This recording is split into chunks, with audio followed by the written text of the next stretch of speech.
Hi guys, and welcome to my channel. My name is Sonia and you're watching Domestic Diva Cooking. Today I'm bringing you another breakfast dish and using my Instant Pot. And for this dish you need frozen hash brown, but I'm just using shredded potatoes that I'm gonna cook a little bit before I add them in. I don't typically buy frozen hash browns, so I'm going to substitute that. I will link the original recipe in the description box so that way you can decide what you want to do. And then I have half a cup of cheddar cheese, 1 red pepper, bell pepper, 6 slices of onion, bacon chopped, 1/4 cup of milk, 6 eggs, and some chopped up sliced or chopped up spring onion, and I'm going to do a handful of spinach as well. So I'm going to get my pressure cooker set up now. So I turned it on saute, and I'm going to saute my bacon now.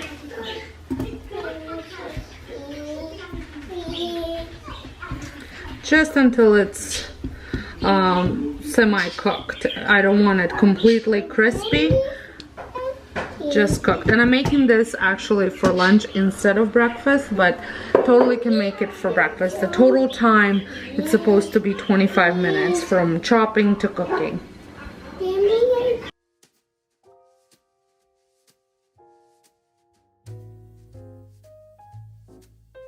While that's heating up, I'm just going to whisk my eggs. And I'm going to add salt, pepper, milk, and cheese in that.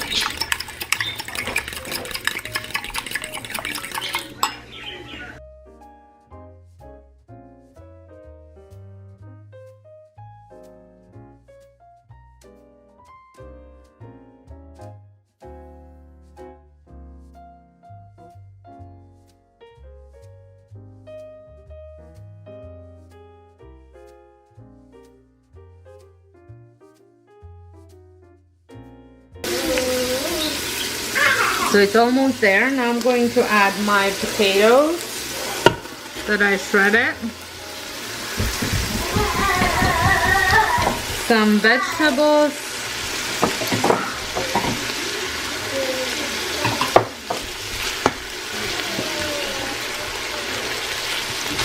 I'm going to just cook this for about 2-3 minutes just so it softens and some of that water is gone from the potatoes.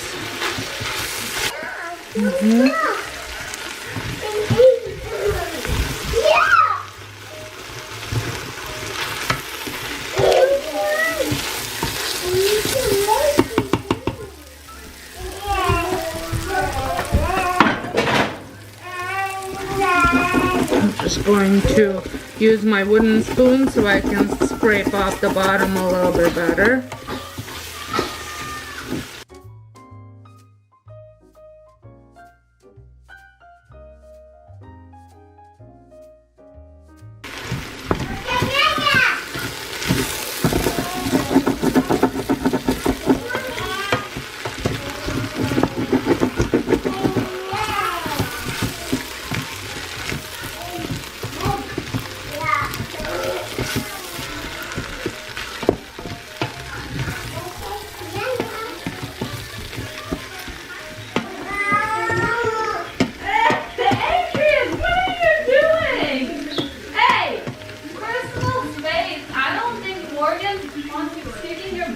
In her face.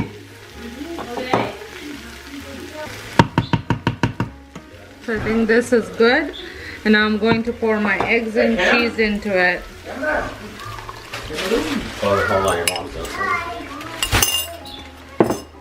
Just give it a little stir.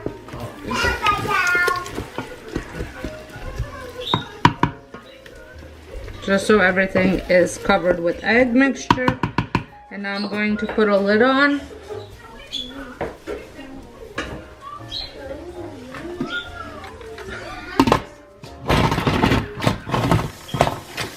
And manual high pressure for 20 minutes.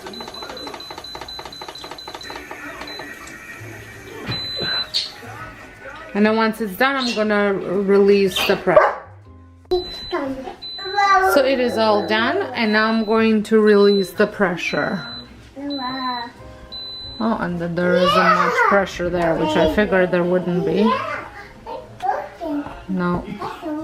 Alright, so I should be able to open it. Well, let's have a look.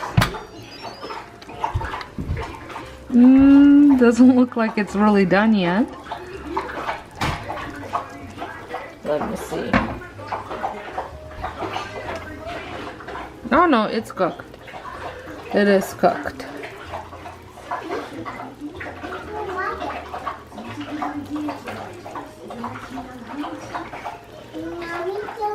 Yep, definitely cooked. So here it is. I did give it a try. It needed a little bit more salt, but the potatoes did cook, which I was a little bit worried since it was the hash browns that were supposed to go in there. But other than that, it does taste pretty good. So for my macaroni and cheese, you will need a crock pot. Then you will need 2.5 cups of milk, 12 ounces of evaporated milk, 8 ounces of cream cheese. I had cubed it. And then you'll need 3 cups of cheddar cheese, a package, or 16 ounces of pasta. I am using this kind. It's called Gobetti, and it's by Del Verde. I always try to buy pasta that is made out of semolina flour, durum wheat semolina, and that's all that this one has. And then salt and pepper. So the first thing that I'm gonna do is I'm going to oil my crock pot, and you can spray it with a non-stick cooking spray as well.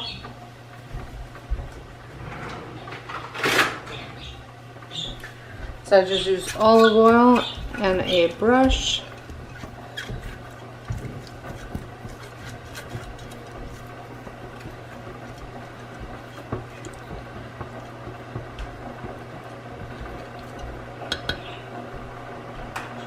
Then I'm going to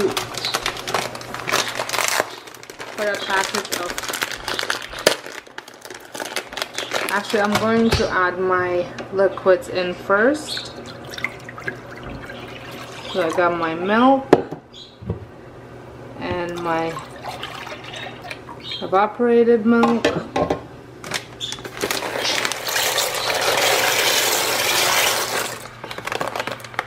My pasta.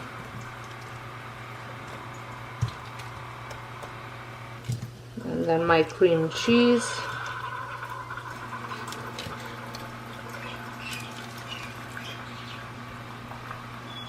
And I'm going to sprinkle my cheddar all over. And then once you turn it on about halfway through, you want to give it a stir.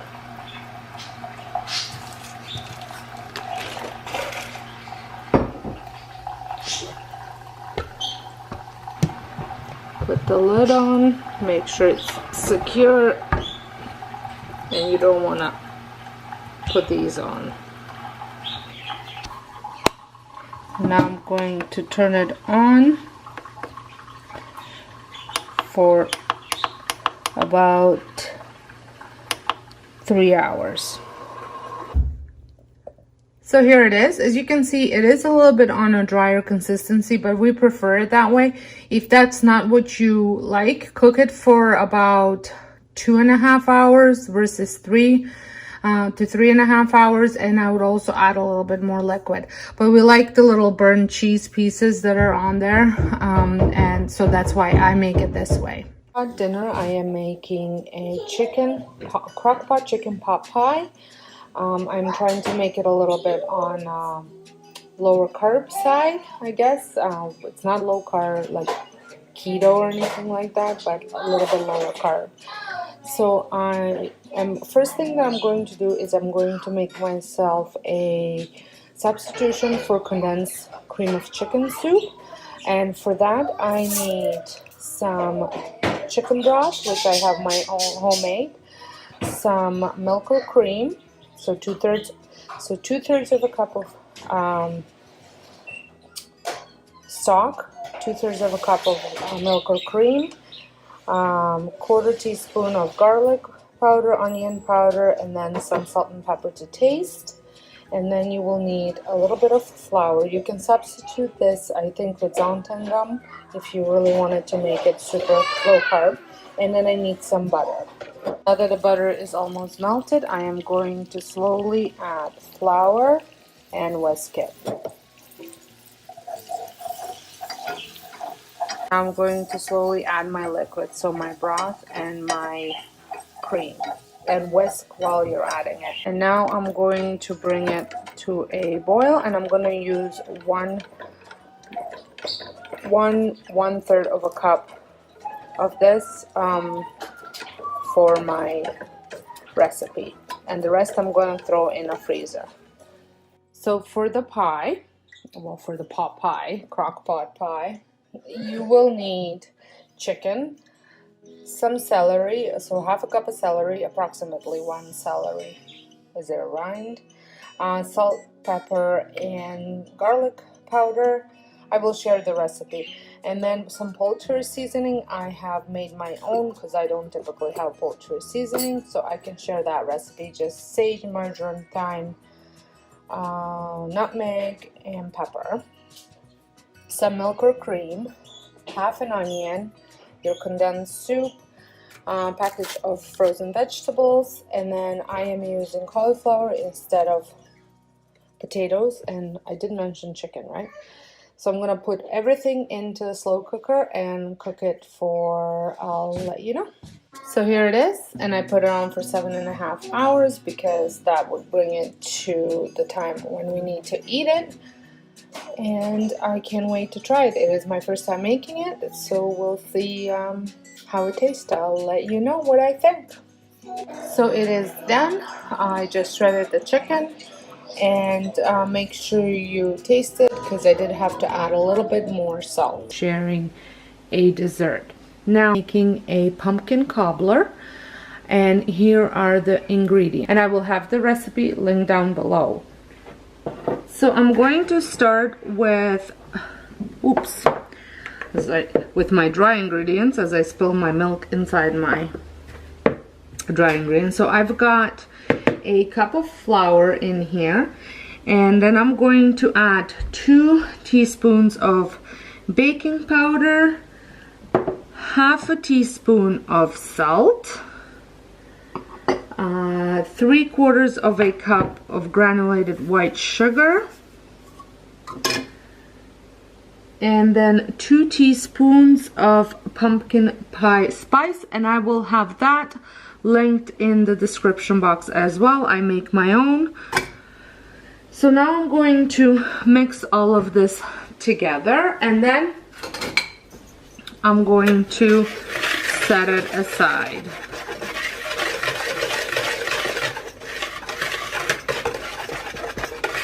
I like having pumpkin spice on hand during this season. I like sprinkling it over my coffee, even over my vanilla yogurt. It just tastes really good on many things. So now that I mixed that up, I'm gonna set it aside. And now I'm going to mix my wet ingredients. And that's gonna be pumpkin, which I have half a cup, and this handy dandy tool is from Pampered Chef. And then I'm going to add 1/4 cup of milk,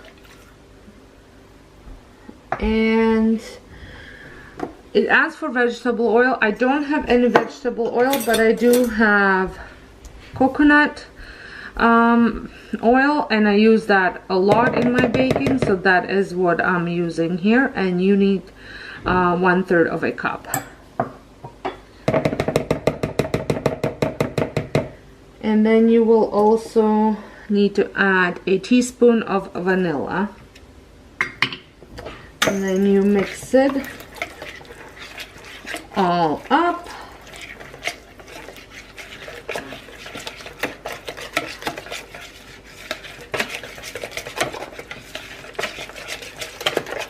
Do you guys like pumpkin things? It is one of my favorite fall desserts, is pumpkin pie. Last year I made these really delicious pumpkin cupcakes, which were pretty high up there with as far as great dessert. I can link that video in Eye in the Sky if you want to check it out. So now I'm going to add my wet ingredients into my dry ingredients.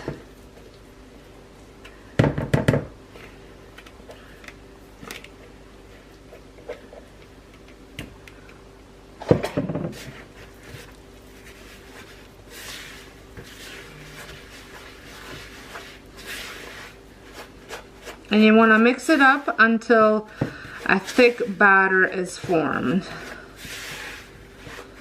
I feel like I'm missing something.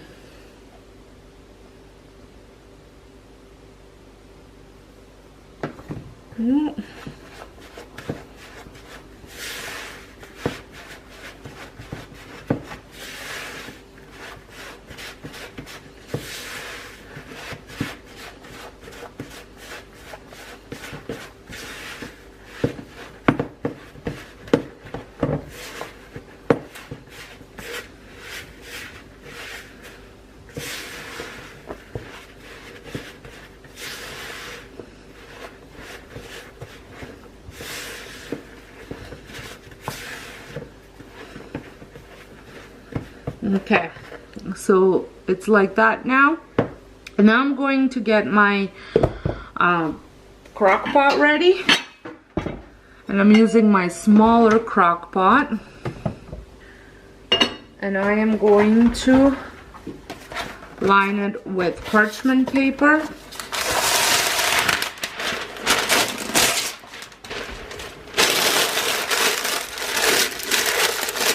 And then I'm going to add my batter to it.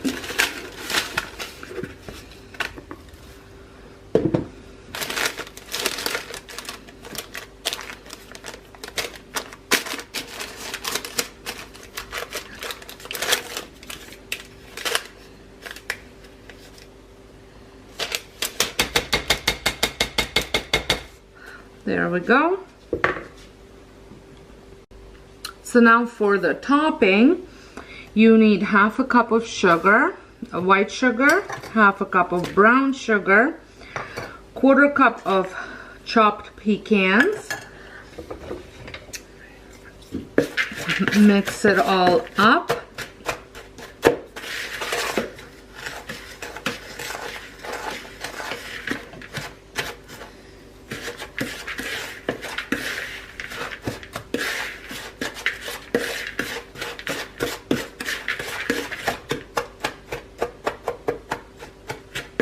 So this recipe by any means is not healthy with the amount of sugar that goes into it, but I'm sure the kids will love it. So I'm going to spread it over the top.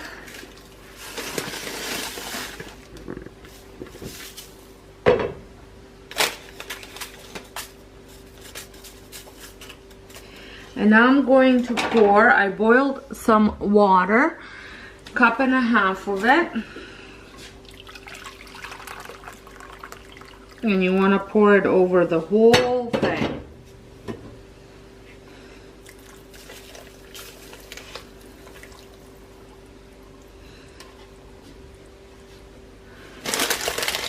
I'm going to cover it up. And then I'm going to, so you don't want to stir once you pour the water. Do not stir. And I'm going to cook it on high for 1.5 to 2 hours. So I'm going to have to set my Siri on, because this one I can set on, I can only set at 4 or 6 hours on high, or 8 to 10 hours on low. But I'm going to set it for 4, and then I'm going to turn my timer on Siri. So it reminds me at 1.5 hours, and then go from there. So it's been about hour and 45 minutes, and here it is. So I'm going to turn it off, and I have some ice cream. I'm going to use the Quartas French vanilla to serve it with it. So here it is. I'm not 100% sure if this is the consistency that it's supposed to be, but I did try it a little bit and it does taste really good. And if you're stopping by my channel for the very first time, I would love it if you consider subscribing, pressing the notification bell, and sticking around for what's coming up. So until next time, hope you guys have a wonderful day, and thank you so much for watching.